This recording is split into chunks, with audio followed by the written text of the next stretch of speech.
To those who live in the age of religion, I say this. This is the blasphemy that you find so offensive. This is the Prophet Muhammad depicted as a squirrel in slow motion. I did this.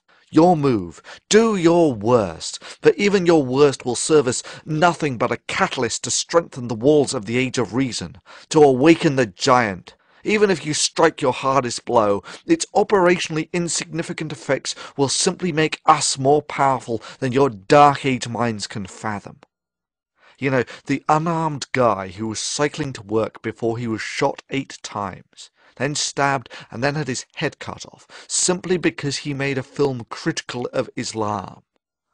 Bravo on a prime example of why your religion has no place in the first world.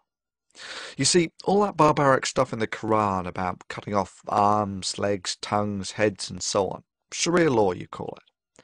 You know, all that stuff that you actually enforce in the Middle East about stonings and whatnot.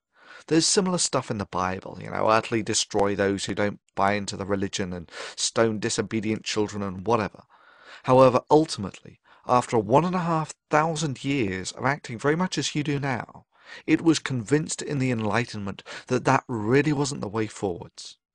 Mankind moved forward out of the age of religion and into the broad sunlit uplands of the age of reason and the first world, and it's never looked back since.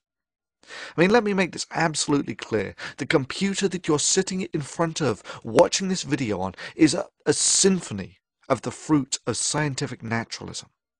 You want to live in the first world? You want to live in the age of reason and taste its sweetmeats? That's really not a problem. But like every other religion, you can check your Iron Age baggage at the door, or else go back to the Dark Ages and live in that time warp called the Middle East, where the only glimmers of lights that permeate that dark, dingy human backwater is what spills over from your enlightened neighbours who have not shackled their minds to ignorance.